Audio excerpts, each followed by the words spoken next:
معزز و مکرم علماء کرام، حضرت علامہ مولانا الطاف صاحب قبلہ مصباحی زیدہ شرفہ، حضرت علامہ مولانا مفتی محمد سلیم صاحب قبلہ مصباحی، دیگر علماء کرام، حفاظ اعظام، حاضرین مجلس، ہم سب کے لیے سعادت اور خوش نصیبی کی بات ہے کہ اللہ رب العزت نے ختم قرآن مجید کی محفل میں ہمیں شرکت کی توفیق بخشی۔ اللہ کریم اس کے فیض و کرم سے ہم سبوں کو مالا مال فرمائے۔ آئیے گفتگو کا آغاز کرنے سے قبل انتہائی عقیدت و محبت کے ساتھ حضور سید المرسلین، خاتم الانبیاء، شفیع المذنبین، رحمت للعالمین، خاتم المعصومین، راحت العاشقین، صلی اللہ تعالی علیہ وآلہ واصحابہ وبارک وسلم کی بارگاہ میں اپنی غلامی کا ثبوت دیں، اور جس طریقے سے میں پڑھا ہوں میرے ساتھ مل کر حضور دل کے ساتھ نذران محبت پیش کریں۔ الصلاة والسلام علیک یا رسول اللہ، الصلاة والسلام علیک یا رسول اللہ، الصلاة والسلام علیک یا حبیب اللہ، الصلاة والسلام علیک یا نبی اللہ، وعلی آلک و اصحابک یا نور اللہ، صلی اللہ تعالی علیہ وسلم۔ مجدد سلسلہ اشرفیہ حضور سیدی آقائی و مولائی اعلی حضرت علی حسین اشرفی میاں علیہ الرحمہ سرکار مخدوم پاک کی شان میں ارشاد فرماتے ہیں، دکھایا جوہر علمی لیاقت، دکھایا جوہر علمی لیاقت اس کو کہتے ہیں، دکھایا جوہر علمی لیاقت اس کو کہتے ہیں، ہوئی تصنیف ہر فن میں بلاغت اس کو کہتے ہیں، دکھایا جوہر علمی لیاقت اس کو کہتے ہیں، ہوئی تصنیف ہر فن میں بلاغت اس کو کہتے ہیں، اٹھایا جب قلم جس علم کو چاہا کیا ظاہر،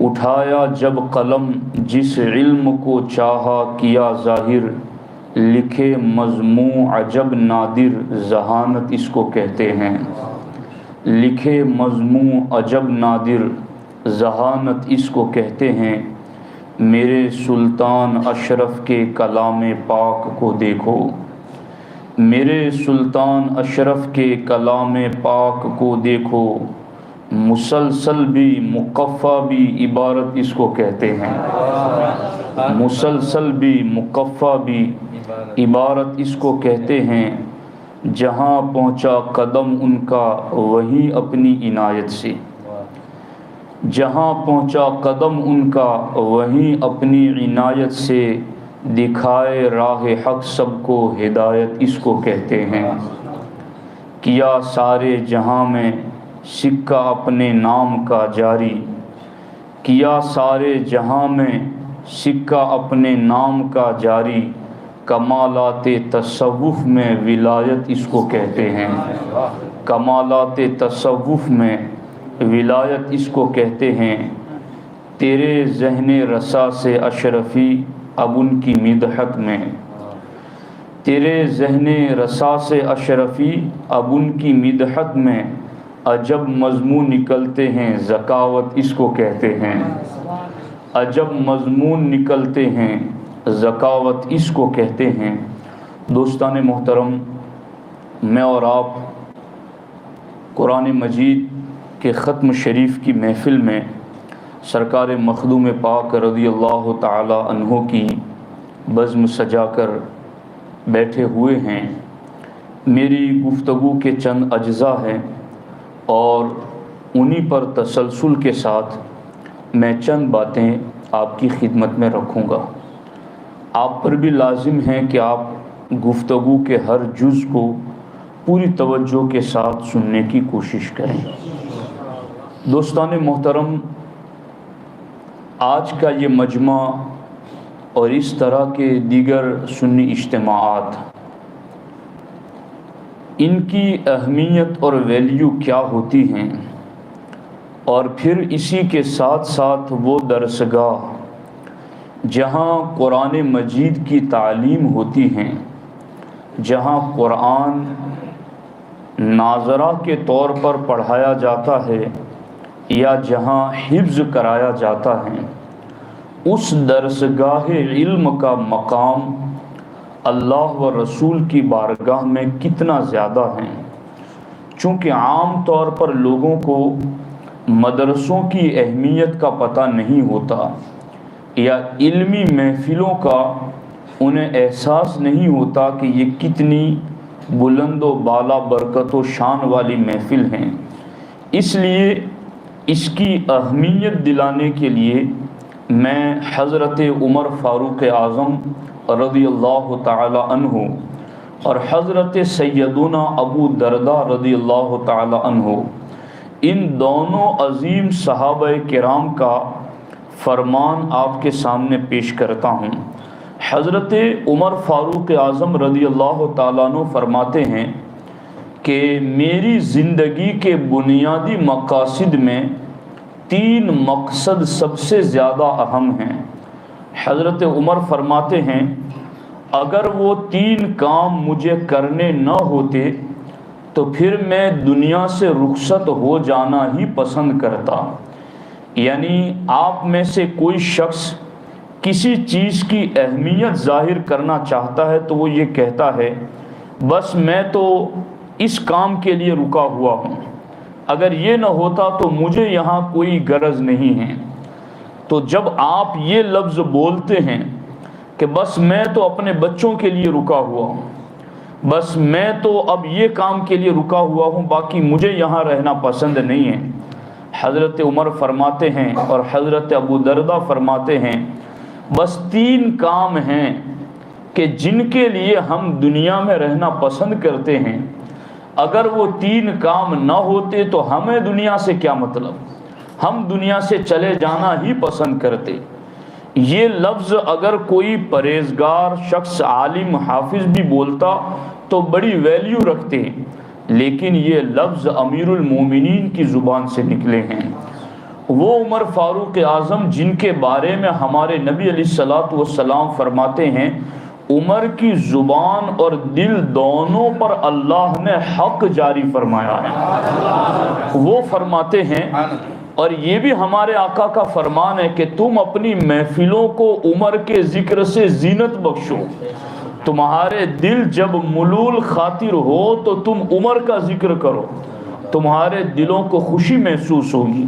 حضرت عمر فرماتے ہیں کہ میری زندگی کے بنیادی مقاصد میں 3 مقصد جس کے لیے میں دنیا میں ہوں، حضرت عمر فرماتے ان میں سے ایک مقصد یہ ہے کہ میں ایسی محفلوں اور ایسی مجلسوں میں شرکت کرتا ہوں جہاں دین کی باتیں یوں سیکھنے کو ملتی ہیں جیسے کھجور کے درخت کے نیچے بیٹھنے سے میٹھی میٹھی کھجوریں ملتی ہیں، کہ کھجور کے درخت کے نیچے بیٹھیں تو تر کھجوریں گرتی ہیں، بندہ کھاتا ہے، اس کو مٹھاس بھی ملتی ہے، تقویت بھی ملتی ہیں۔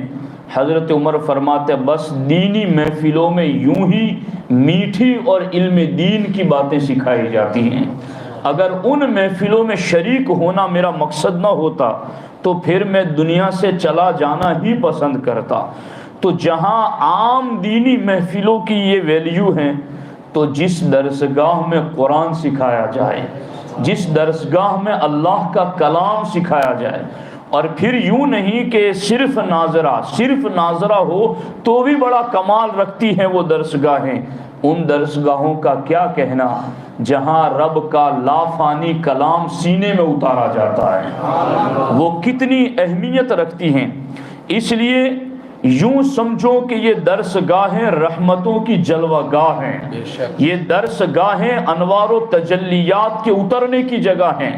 اور میں یہ کہوں تو بے جا نہیں ہے کہ اگر خلوص دل سے وہاں تعلیم ہوتی ہے تو وہ کسی صاحب مزار کے ولی کے مزار سے کم نہیں ہے، وہاں پر وہ رب کی رحمتوں کا نزول ہوتا ہے۔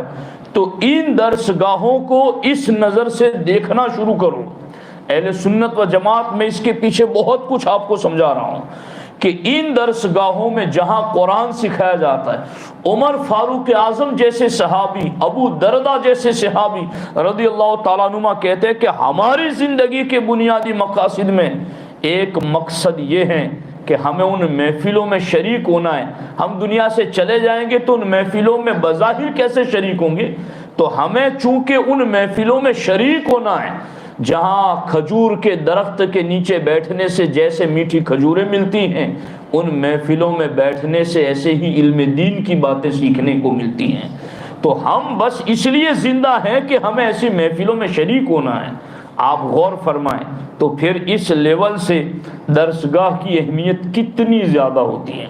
میں نے تو پڑھا ہے بڑے بڑے ولیوں کے معاملات میں کہ جب ان کی ولایت سلب ہو گئی تو انہوں نے اس گھاس پہ بیٹھ کے دعا کی جہاں طلبہ پڑھا کرتے تھے، رب نے وہاں بیٹھ کر دعا کرنے کی وجہ سے ان کو منصب ولایت واپس عطا فرما دیا۔ تو یہ درسگاہیں ہیں، ان کی اہمیت اپنے دل و دماغ میں پیدا کرو۔ میری گفتگو کا ایک جز اس پر چاہوں تو لمبی گفتگو ہو سکے۔ اب میں ایک دوسرے جز کی طرف اسی کے ساتھ آپ کی توجہ لے جانا چاہتا ہوں کہ جب بندہ قرآن کے ساتھ، حدیث کے ساتھ، علوم دینیہ کے ساتھ مصروف ہو جاتا ہے تو کئی دنیا دار قسم کے جو محروم ہوتے ہیں دین کی تعلیم سے، وہ یوں سمجھتے ہیں کہ ان مولویوں کو کیا ہے، یہ تو ان کا دھندا ہے، یہ ان کا کاروبار ہے اور یہ بس اپنی ڈیوٹی میں لگے ہوئے ہیں اور اس کی کوئی اہمیت زیادہ نہیں ہے۔ وہ یوں سمجھتے ہیں۔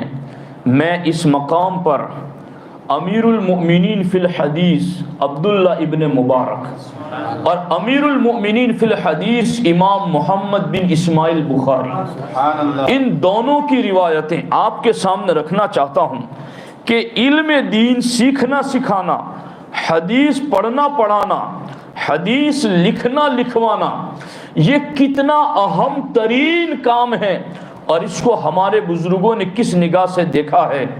حضرت سیدنا امام بخاری رضی اللہ تعالیٰ عنہ کے شاگرد حضرت سیدنا امام محمد بن ابی حاتم رضی اللہ تعالیٰ عنہ، یہ محمد بن ابی حاتم امام بخاری کے شاگرد ہیں اور امام بخاری رضی اللہ تعالیٰ عنہ ان کو حدیث املا کراتے ہیں، یعنی امام بخاری بولتے ہیں اور حضرت محمد بن ابی حاتم رضی اللہ تعالیٰ عنہ بیٹھ کے لکھتے ہیں۔ لکھتے لکھتے ایک طویل عرصہ گزرا تو امام بخاری کو کچھ اندازہ آیا کہ محمد بن ابی حاتم کی طبیعت اکتا رہی ہے، انہیں اکتاہٹ محسوس ہو رہی ہے، چونکہ کبھی کبھی دین کا علم حاصل کرنے والے بھی دوسروں کو دیکھ کر کے احساس کمتری کا شکار ہوتے ہیں۔ فلاں تو اتنی بڑی گاڑی میں گھوم رہا ہے، فلاں اتنے بڑے بنگلے میں ہے اور فلاں ایسے ویسے لباس میں ملبوس نظر آتا ہے اور میں تو بس مدرسہ پڑھا رہا ہوں، میں بس مسجد کی امامت کر رہا ہوں، تو کاش میں بھی ان کے جیسے کاروبار کرتا تو ان کے جیسا میں بھی فخر کے ساتھ گھومتا پہنتا اور گاڑیاں رکھتا۔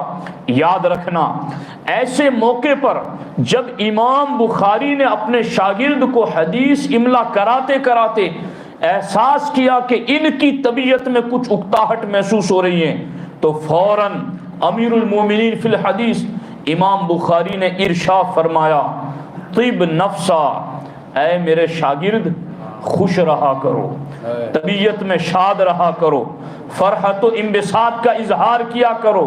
کیوں؟ فإن أهل الملاهي في ملاهيهم وأهل الصناعات في صناعاتهم والتجار في تجاراتهم وَأَنْتَ مَعَ النَّبِيِّ صلی اللہ علیہ وسلم وَأَصْحَابِهِ۔ تو دن بھر نبی کا نام زبان سے بولتا ہے، تو دن بھر ان کے صحابہ کا نام زبان سے بولتا ہے۔ تجارت کرنے والے رات دن تجارت بولتے ہیں، ناچ گانے والے رات دن ناچ گانے میں غور و فکر کرتے ہیں، دنیا کے تماشوں میں لگے ہوئے تماشوں میں غور و فکر کرتے ہیں۔ تو ملول خاطر نہ ہونا، خوش رہنا، اس لیے کہ تیرا پل پل اپنے نبی کے ساتھ گزر رہا ہے، تیری زندگی کی ہر گھڑی ان کے صحابہ کے ساتھ گزر رہی ہے۔ اے طلبہ، اے علماء، اے حفاظ، تمہاری درس گاہیں بھی رحمتوں کا حوالہ ہے، تم جس جگہ بیٹھتے ہو وہ جگہ بھی برکتوں کے اترنے کی جگہ ہے، تمہاری وہ جگہ بھی برکتوں کے اترنے کی جگہ ہے، تمہاری بڑی برکتیں ہیں۔ دنیا کا ہر شخص اپنے کام میں مصروف ہے، دنیا کا ہر شخص اپنے کام میں مصروف ہے، تم ہر گھڑی اپنے نبی کے ساتھ مصروف ہو۔ یہ بڑی خوش قسمتی کی بات ہے۔ اب ان درس گاہوں کو اس نظر سے ذرا سنی عوام دیکھنا شروع کرو۔ مجھے وہ لفظ یاد آ رہے ہیں حکیم الامت مفتی احمد یار خان نعیمی کے، جو انہوں نے بڑے درد کے ساتھ یہ کہا تھا سنیت کو پیغام دیتے ہوئے، خرچ نجدی بر علوم و درسگاہ، خرچ سنی بر قبور و فاتحہ، کہ نجدیوں کا سارا خرچ وہ کہاں ہوتا ہے؟ علوم کے اوپر ہوتا ہے، درسگاہوں پر ہوتا ہے، اور سنیوں کے سارے خرچ میلوں پر ہوتے ہیں، سنیوں کے سارے خرچ رسوم و رواج کے اوپر ہوتے ہیں۔ جو چیزیں اہل سنت کے معمولات میں سے ہیں ہم اس کے انکاری نہیں، ہم تو قدم جما کر دلائل دینے والے ہیں، اہل سنت کے موقف کا دفاع کرنے والے ہیں، مگر ہر چیز کی ایک حد بندی ہے، اور علوم کا اپنا مقام ہے، درسگاہوں کا اپنا مقام ہے۔ آج سنی عوام کو اگر یہ کہا جائے کہ ہمیں مزارات پر یہ کرنا ہے وہ کرنا ہے، اس کے لیے ہزاروں لاکھوں روپے نکالیں گے، مگر ان کو یہ کہا جائے علوم پر یہ خرچ کرنا ہے، درسگاہ پر یہ خرچ کرنا ہے، دینی علوم کی لائبریری کے لیے خرچ کرنا ہے، تو ممکن ہے کہ لوگوں کا یہ ذہن نہ بن سکے۔ غور کرنا، یہ درسگاہوں میں حدیثیں پڑھانے والے امام بخاری جیسا امیر المومنین فی الحدیث، حضرت عبداللہ ابن مبارک جیسا امیر المومنین فی الحدیث، دونوں کہتے ہیں کہ تم حدیث پڑھاتے ہو تو تمہاری ہر گھڑی اپنی نبی کی صحبت میں گزرتی ہے، تمہارا ہر رات دن کا عمل نبی کے صحابہ کے ساتھ گزرتا ہے۔ ذرا توجہ دو ان علوم پر۔ جو قوم جس چیز کو فوقیت دیتی ہے اسی چیز کی کثرت زیادہ ہوتی ہے۔ جب ہم علوم کو ترجیح دیں گے اور علوم پر خرچ کریں گے اور علوم کے ذریعہ بزرگان دین کی جو ان کی سوانح زندگی ان کے معاملات کو سامنے لائیں گے، تو میں کہتا ہوں جب علوم بزرگوں کا ظاہر ہوگا تو لوگوں کو حقیقت میں بزرگوں کا بھی پتہ چلے گا۔ ابھی جو ہیں وہ صرف رسمن ہی رسمن ہیں۔ ابھی میں مخدوم پاک کے علوم پر آپ کے سامنے گفتگو کروں گا کہ ان کی شان کیا تھی، وہ کیسے علم دوست بزرگان دین تھے۔ اب یہاں پر عبداللہ ابن مبارک رضی اللہ تعالیٰ عنہ کا فرمان بھی دیکھو، یہ بھی دونوں سیر و اعلام النبلاء میں روایتیں موجود ہیں۔ حضرت نعیم بن حماد کہتے ہیں کان ابن المبارک یکسر الجلوس فی بیتہ، حضرت عبداللہ ابن مبارک امام اعظم ابو حنیفہ کے شاگرد ہیں اور امیر المومنین فی الحدیث ہیں، بہت بلند مرتبہ ہیں، وہ اکثر اپنے گھر ہی میں رہا کرتے تھے۔ کان یکسر الجلوس فی بیتہ، گھر میں رہتے تھے، اکثر وقت ان کا گھر میں گزرتا تھا۔ فقیل لہ، آپ سے پوچھا گیا اللہ تستوحش، کیا آپ کو گھر میں وحشت محسوس نہیں ہوتی؟ اکیلے پن کی وجہ سے، تنہائی کی وجہ سے، اکیلے رہتے ہو گھروں میں، تو کیا گھر میں آپ کو اجنبیت کا احساس نہیں ہوتا کہ اکیلے ہمیشہ رہتے ہو؟ تو امام عبداللہ ابن مبارک فرماتے ہیں کیف استوحش، مجھے گھر میں اکیلے بیٹھنے پر وحشت کیسے محسوس ہو، وَأَنَا مَعَ النَّبِيِّ صلی اللہ علیہ وسلم وَأَصْحَابِهِ، جو اکیلا اور تنہا رہتا ہو اسے وحشتیں اکیلے پن کی ستائیں، میں تو گھر کی تنہائی میں اپنے نبی کے ساتھ رہتا ہوں، میں تو گھر کی چہار دیواری میں صحابہ کے ساتھ رہتا ہوں۔ یہ ہے علم کی فوقیت کا وہ مسئلہ جو امیر المومنین فی الحدیث نے اپنے شاگردوں کو سکھایا ہے۔ تو آپ سوچ رہے ہیں کہ یہ علوم کے ساتھ حدیث کے ساتھ وابستگی کا معاملہ، یہ تو حدیث کے ساتھ تھی۔ حضرت سہل بن عبداللہ تستری غالباً انہی کے بارے میں یہ روایت ہے کہ جب آپ بستی چھوڑ کر جنگل کی طرف چلے گئے، اکیلے رہتے تھے، تو لوگوں نے جا کر کے ان سے کہا کہ حضرت آپ بستی چھوڑ کر اکیلے آ گئے ہیں تو آپ یہاں کیسے رہ پاتے ہیں، اکیلے اکیلے تنہا تنہا کیسے رات دن آپ کے کٹتے ہیں؟ کہ تمہیں کس نے کہا کہ میں اکیلا رہتا ہوں؟ لوگوں نے کہا کہ ہم دیکھتے ہیں آپ کو کہ آپ اکیلے رہتے ہیں۔ کہا نہیں نہیں، میں اکیلا نہیں رہتا۔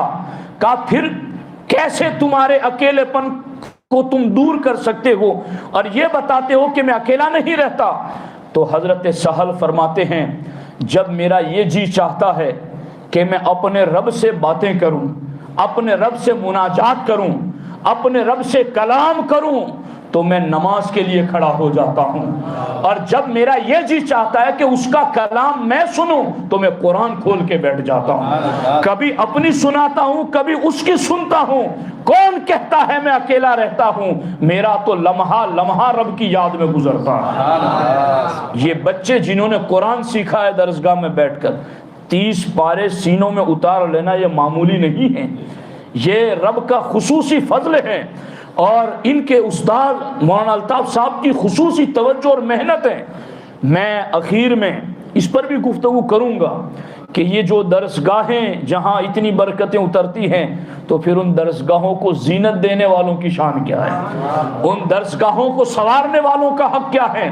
لیکن یہاں پر اس کے ساتھ ساتھ کہ سرکار مخدوم پاک رضی اللہ تعالیٰ عنہ آپ نے قرآن کے حوالے سے آپ کی تعلیمات کیا ہیں اور آپ کا مرتبہ اور آپ کی بلند شان کیا ہے قرآن مجید کے حوالے سے، آپ کو یہ جان کر حیرت ہوگی کہ قرآن مجید کا فارسی زبان میں سب سے پہلا ترجمہ جنہوں نے لکھا ہے وہ مخدوم پاک ہے۔ یعنی ایک صوفی، ایک ولی کا جو تصور آج لوگوں کے ذہن میں ہے نا کہ بھائی یہ تو بس باپو ہیں، ان سے مسئلہ نہ پوچھو، مسئلہ مولانا سے پوچھو، تو میں یہ کہتا تھا کہ یہ پیر ہیں، یہ مشائخ ہیں، یہ ولی ہیں، مگر علم کتنا زیادہ، علم اتنا زیادہ کہ قرآن کا سب سے پہلا فارسی میں ترجمہ کیا۔ یعنی جب سے علم کا یوں ڈسٹینس ہو گیا نا پیر کے ساتھ سے، باقی یہ تو سرکار اعلیٰ حضرت نے بھی لکھا، سب سنابل شریف میں بھی لکھا گیا کہ پیر وہی ہوگا جو عالم دین ہوگا، جو ضروریات کے مسائل کتابوں سے نکال سکے۔ تو یہ مخدوم پاک، حالانکہ اگر وہ چیپٹر میں یہاں پڑھوں لطائف اشرفی سے تو طویل گفتگو ہو جائے کہ آپ نے پہلے ہی لطیفے میں ولی کون ہوگا اس کی شرائط لکھی ہیں، لطائف اشرفی کے پہلے ہی لطیفے میں پیر کون ہوگا، ولی کون ہوگا اس کے شرائط لکھے ہیں، لیکن مخدوم پاک نے سب سے پہلے فارسی میں ترجمہ قرآن کا کیا۔ اور یہ بھی آپ کو تعجب ہوگا کہ آپ نے جو 10 سال حکومت کی ہے نا، 15 سال کی عمر سے لے کر 25 سال کی عمر تک آپ نے اس زمانے میں قرآن کا ترجمہ کیا ہے۔ سبحان اللہ سبحان اللہ۔ یعنی یہ نہیں کہ عمر کے اخیر حصے میں پوری دنیا کا 30 سال تک دورہ کرنے کے بعد لکھا ہے، نہیں، بلکہ جب آپ تخت و تاج سنبھال رہے تھے، ابھی عمر آپ کی 25 سال بھی نہیں ہوئی اور آپ نے اس سے پہلے ہی قرآن مجید کے پورے 30 پاروں کا ترجمہ فارسی زبان میں فرما دیا۔ یہ قرآن کے ساتھ آپ کی گہری وابستگی کا معاملہ ہے۔ سرکار مخدوم پاک رضی اللہ تعالی عنہ آپ کے حوالے سے یہ بھی ہیں کہ 7 سال کی آپ کی عمر ہوئی تو 7 سال کی عمر میں صرف 1 سال کی مدت میں عمر 7 سال کی ہوئی اور مدت قرآن پڑھنے کی صرف 1 سال، 7 سال کی عمر میں صرف 1 سال کی مدت میں 7 قراتوں کے ساتھ آپ حافظ قرآن ہو گئے۔ سبحان اللہ۔ یعنی ایک تو آپ عمر بھی دیکھو کہ 7 سال کی عمر ہے صرف، اور پھر 7 قراتوں کے ساتھ حفظ قرآن کی مدت کوئی 7 سال نہیں، بلکہ وہ مدت صرف 1 سال۔ 7 سال کی عمر میں صرف 1 سال کی مدت میں 7 قراتوں کے ساتھ مخدوم پاک حافظ قرآن ہو گئے۔ اور میں نے یہاں تک پڑھا کہ سرکار مخدوم پاک رضی اللہ تعالی عنہ کی درسگاہ کے اندر جب کوئی حفظ کرنے کے لیے آتا تھا، آپ کے پاس پڑھنے کے لیے آتا تھا، تو سرکار مخدوم پاک رضی اللہ تعالیٰ عنہ صرف 1 سال میں اپنی درسگاہ میں بیٹھنے والوں کو بھی 7 قراتوں کے ساتھ حافظ بنا دیا کرتے تھے۔ آپ کی درسگاہ میں جو بیٹھتا تھا، اور حضرت آپ کے نور العین سیدنا عبد الرزاق نور العین رحمۃ اللہ تعالی علیہ فرماتے ہیں کہ میں نے بھی 7 قراتوں کے ساتھ حفظ مخدومی کی خدمت میں 1 سال میں مکمل کیا۔ یہ ہیں سرکار مخدوم پاک رضی اللہ تعالی عنہ۔ علم کے حوالے سے آپ نے اکابرین سے علم کی سندیں بھی حاصل کی، اور یہاں قرآن کے حوالے سے میں یہ بات بھی عرض کروں کہ سرکار مخدوم پاک رضی اللہ تعالیٰ عنہ کے پیر کا نام ہے حضرت مخدوم علاء الدین گنج نبات رحمۃ اللہ تعالی علیہ، اور علاء الحق گنج نبات یہ بنگال میں رہتے تھے، اور حضور اخی سراج عثمان آئین ہند رضی اللہ تعالیٰ عنہ یہ مرید اور خلیفہ ہے حضرت خواجہ نظام الدین اولیاء رضی اللہ تعالیٰ عنہ کے۔ اور خواجہ نظام الدین اولیاء رحمۃ اللہ تعالیٰ علیہ نے اخی سراج آئین ہند کو یہ کہا کہ تمہیں بنگال جانا ہے اور وہاں جا کر تم نے رشد و ہدایت کا کام کرنا ہے۔ تو حضرت اخی سراج آئین ہند نے کہا حضور میں وہاں کیسے جاؤں، وہاں ایک تگڑا عالم دین رہتا ہے، وہاں ایک بڑا جید عالم دین رہتا ہے، جو بھی جاتا ہے اس کے سامنے جھک جاتا ہے، میں جاؤں گا رشد و ہدایت کے لیے تو ان کے سامنے ٹک کیسے سکوں گا، آپ مجھے علوم دین سکھائیں۔ تو حضرت اخی سراج آئین ہند کے لیے حضرت نظام الدین اولیاء نے ایک مدرس مقرر کیا، اور انہوں نے 6 مہینے میں اخی سراج کو عالم دین بنا دیا۔ اور یہ جو درسگاہ میں ہدایت النو پڑھائی جاتی ہے، یہ ہدایت النو اخی سراج آئین ہند کی لکھی ہوئی ہیں۔ میں علماء کی توجہ چاہتا ہوں اس بات پر کہ یہ پیر کتنے گہرا علم رکھنے والے ہوتے تھے، کہ درس گاہی علوم کے وہ کتنے بڑے ماہر ہوتے تھے کہ آج ان کی کتاب پڑھے بغیر کوئی عالم نہیں بنتا۔ واہ واہ، بہت خوب۔ اخی سراج آئین ہند کی لکھی ہوئی یہ کتاب ہدایت النو ہر درسگاہ میں پڑھائی جاتی ہیں۔ جب ان کو 6 مہینے میں کامل بنا دیا تو سرکار نظام الدین اولیاء نے کہا تم علاء الدین گنج نبات کی علم کی بات نہ کرو، وہ خود تمہارا مرید بنے گا۔ یہ بشارت دے کر حضرت اخی سراج آئین ہند کو وہاں بھیجا، اور پھر وہاں گئے تو علاء الحق گنج نبات رحمۃ اللہ تعالی علیہ ان کو بھی عالم روحانیت سے اس بات کا پتہ چلا تھا کہ ان کے پیر وہ ہوں گے جو سخت گرم پانی سے وضو کریں گے۔ تو معاملہ یہاں تک تھا کہ کوئی بھی بنگال میں ورود جس کا ہوتا، علاء الحق گنج نبات فوراً گرم کڑکتا پانی اس کے سامنے رکھتے اور کہتے وضو کرو۔ یہاں تک کہ کئی صوفیہ صالحین بنگال کا نام سن کے کنارہ کر جاتے کہ یہاں وہ عالم بیٹھا ہے جو گرم پانی سے وضو کروائے گا، تو کوئی جانے کے لیے تیار نہ ہوتا۔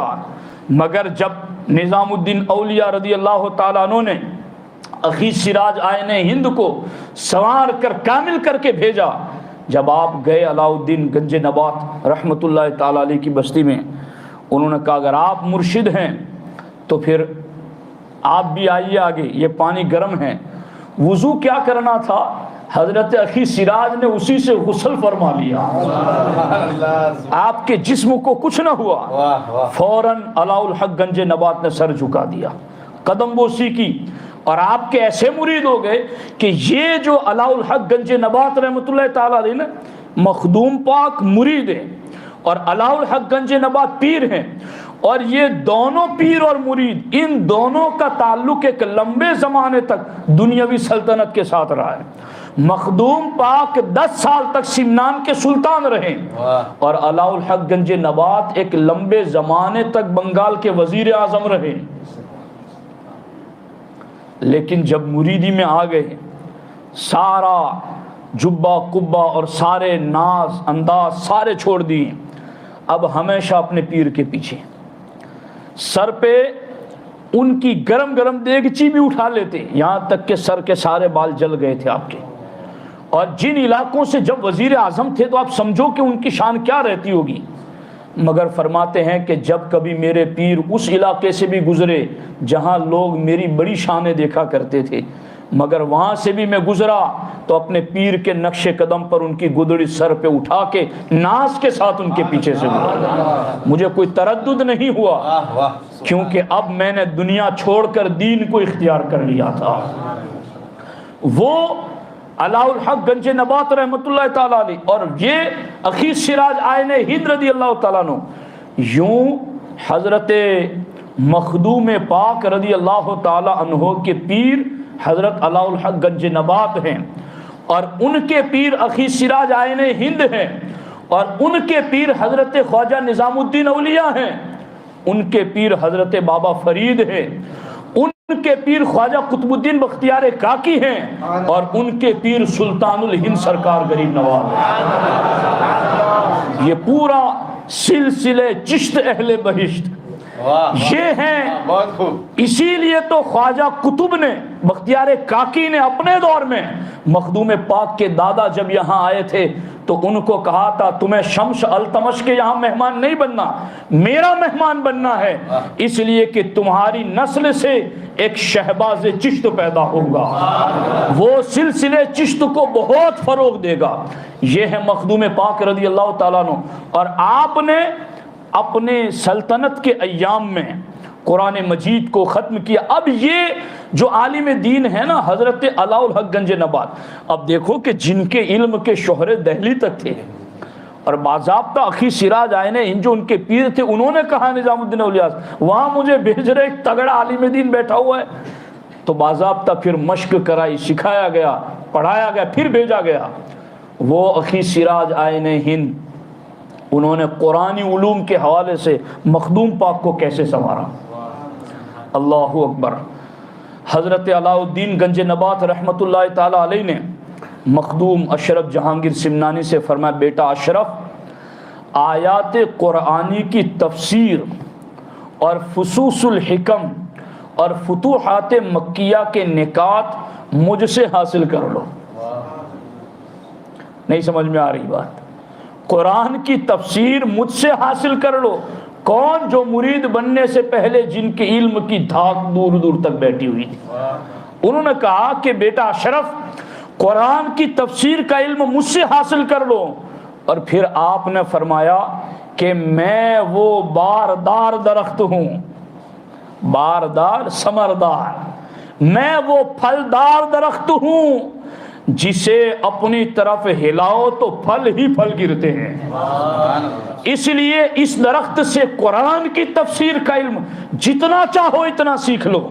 تو مخدوم پاک رضی اللہ تعالیٰ عنہ نے کیا کچھ سیکھا ہوگا اور انہوں نے کیا کچھ سکھایا ہوگا۔ یہ علاء الحق گنج نبات رحمۃ اللہ تعالیٰ علیہ کے علوم کی شان ہے، اور اس طریقے سے آپ نے وہ علوم سیکھے ہیں ان سے۔ اب اس سلسلے میں کہ سرکار مخدوم پاک رضی اللہ تعالی عنہ کو علم سے کیسی دلچسپی تھی، یہ میں اس پر دو چند باتیں عرض کر کے پھر گفتگو کو اختتام کی طرف لاتا ہوں۔ آپ دیکھیے مخدوم پاک رضی اللہ تعالی عنہ نے 30 سال تک زمین کا دورہ کیا ہے، 30 سال تک، اور آپ فرماتے پرکار وار میں نے زمین کی گردش کی ہے۔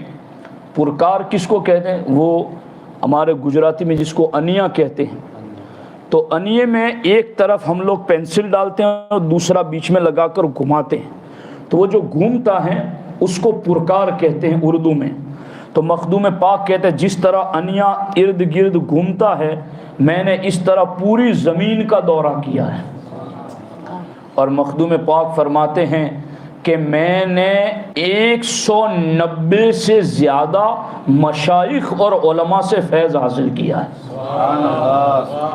190 سے زیادہ مشائخ سے علم دین حاصل کیا. اور آپ جہاں جاتے ہیں وہاں خود بھی درسگاہ لگا دیتے تھے. قزوین سے جب آپ گزریں تو مقام قزوین میں آپ نے 5 سال تک علمی درسگاہ لگائی اور وہاں پر آپ نے اپنے شاگردوں کو علوم شریعت پڑھائے.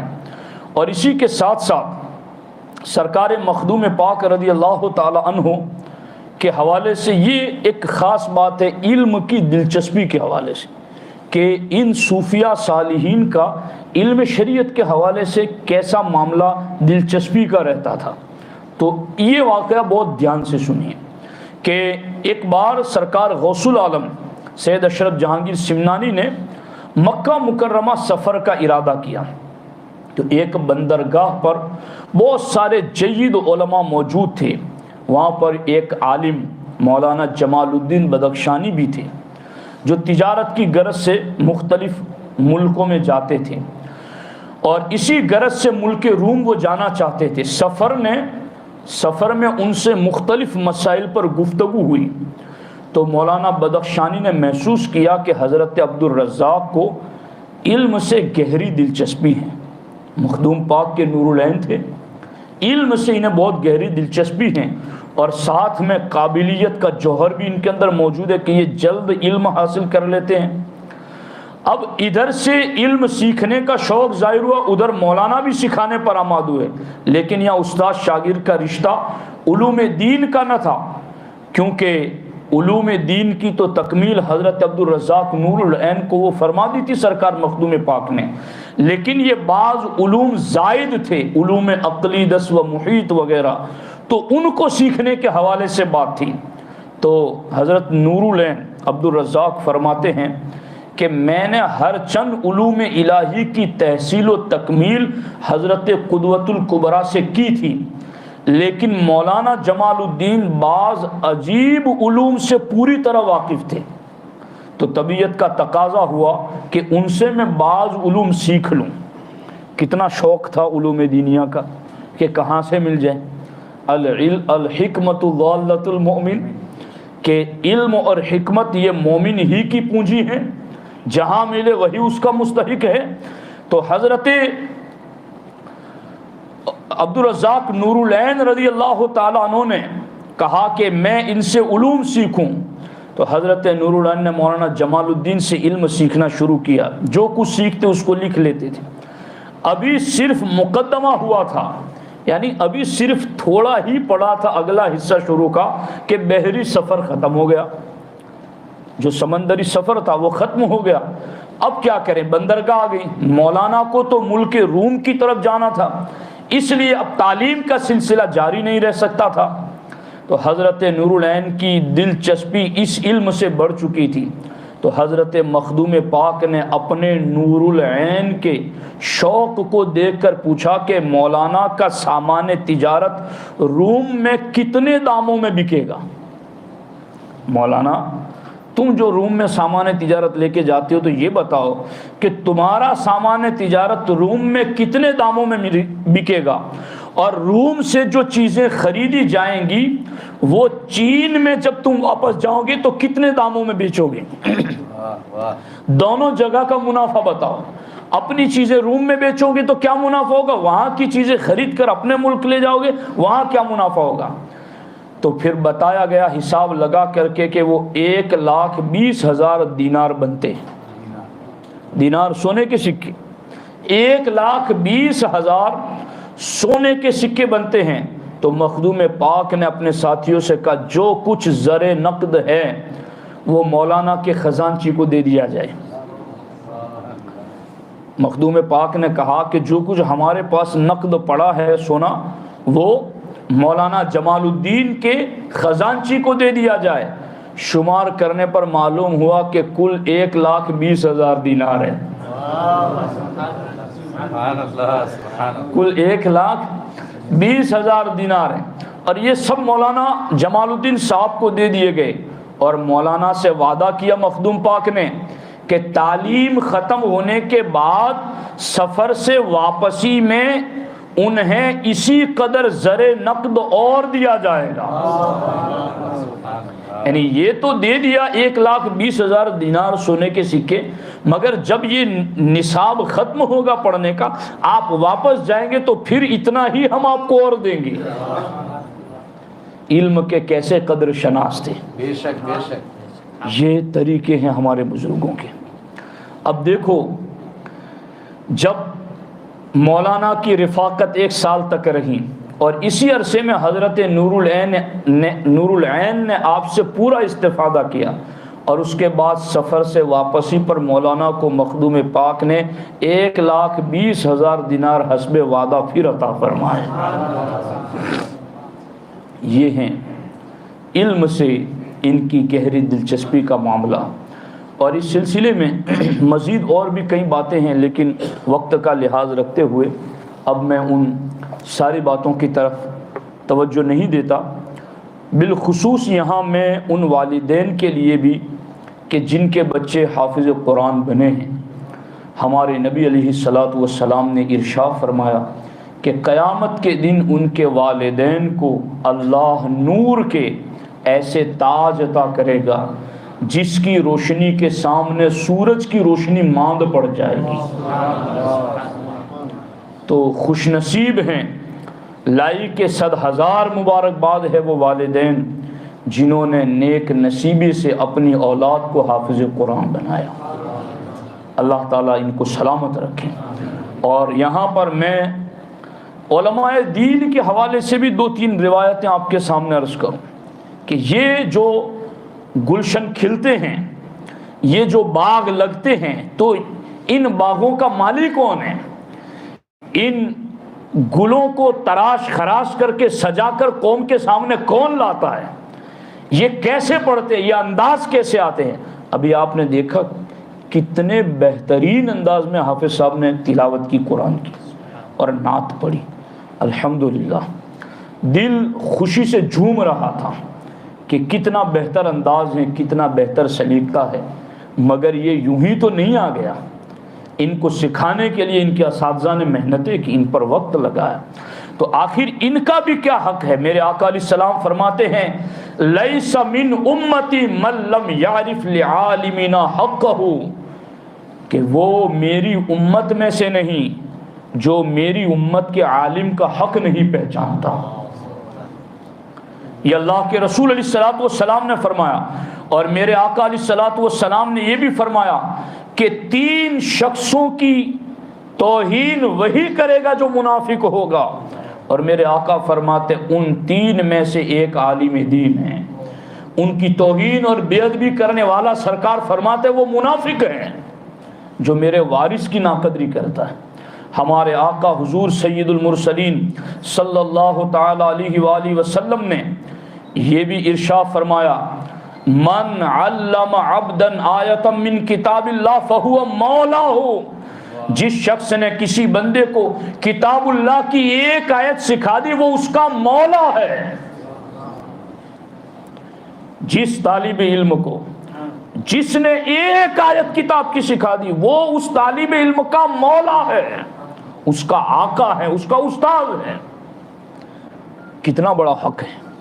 ہمارے آقا حضور سید المرسلین صلی اللہ علیہ وسلم نے ارشاد فرمایا کریم العلماء فإنهم ورثۃ الانبیاء، سرکار نے فرمایا علماء کا احترام کرو اس لیے کہ یہ نبیوں کے وارث ہیں. اور آخری حدیث پاک حضرت مولا مرتضیٰ رضی اللہ تعالیٰ عنہ سے روایت ہے. آپ فرماتے ہیں حق العالم علیک ان تسلم علی القوم عامۃ، حضرت مولا علی فرماتے عالم کا تم پر حق ہے کہ مجلس میں جب جاؤ تو ساری مجلس والوں کو عمومی سلام کرو اور عالم کو خصوصی سلام کرو. میں نے بیچ میں آپ کو کہہ دیا، شاید آپ کی توجہ نہ ہو. اگر ناچ گانے والے کو اپریشیٹ کرو گے، اس کی حوصلہ افزائی قدر کرو گے تو وہ اور ناچے گا، دوسرے 10 اور ناچیں گے، تیسرے 10 اور ناچیں گے۔ جب آپ علم دین کی قدر کرو گے تو یہ حافظ قرآن کل عالم دین بھی بنیں گے۔ میں اپنی عزت کے لیے، میں تو گنہگار شخص ہوں، ہماری کوئی عزت ہم کسی سے نہیں طلب کرتے، مگر دین ہمیں یہ سکھاتا ہے کہ اگر تم اس دین کے علم کی قدر کرو گے تو پھر علم پھیلے گا۔ تو اب مولا علی کیا فرماتے کہ جب مجلس میں جاؤ تو سب کو عمومی سلام کرو، السلام علیکم ورحمۃ اللہ وبرکاتہ، مگر جب عالم دین بھی اس مجلس میں بیٹھا ہو تو اس کے سامنے اس کا نام لے کر خصوصی سلام کرو، تو اس کا حق ہے تم کو۔ اور حضرت مولا مرتضیٰ رضی اللہ تعالیٰ عنہ آگے ارشاد فرماتے ہیں کہ تم اس کے سامنے بیٹھو، وَأَن تَجْلِسَ أَمَامَهُ، بیٹھنا ہو تو عالم دین کے سامنے بیٹھو، باادب طریقے پر اس کے سامنے بیٹھو۔ اور آگے فرماتے ہیں اور ان کے سامنے ہاتھ سے اشارہ نہ کرو، یہ یعنی عالم دین بیٹھے ہو تو یہ نہ کرو، یہ مولا علی فرما رہے ہیں، یہ عالم کا حق ہے امت کے اوپر۔ اور سرکار خود بتا کر گئے ہیں، کیونکہ عالم اپنے باپ کا علم پڑھ کے عالم نہیں بنا، نبی کا علم پڑھ کے عالم بنا۔ تو سرکار اپنے وارث کا حق بتا رہے ہیں کہ میرے وارث کا یہ حق ہے کہ اس کے سامنے ہاتھ سے اشارہ نہ کرو اور نہ آنکھوں سے اشارہ کرو۔ اور مولا علی فرماتے جب وہ کوئی مسئلہ بتائے تو یہ نہ کہو کہ فلاں نے اس کے خلاف کہا ہے۔ اللہ اکبر، یعنی کتنی باریکیوں کا لحاظ کہ کہیں وہ ناراض نہ ہو جائے، کہیں تم اس سے کوئی مقابلہ نہ کرنے لگو۔ یعنی یہ پوچھنے والوں کا ایک اپنا انداز ہوتا ہے کہ جو اختلاف مسئلہ ذکر کر سکتا ہے، لیکن اس کو اس انداز سے نہیں کہ اس کو ڈیگریڈ کرنے کے لیے یہ کہا جائے کہ فلاں نے تو یہ کہا ہے، نہیں۔ اور آگے فرماتے ہیں اس کے سامنے کسی کی غیبت نہ کرو، نہ اس کی مجلس میں کسی سے سرگوشی کرو۔ عالم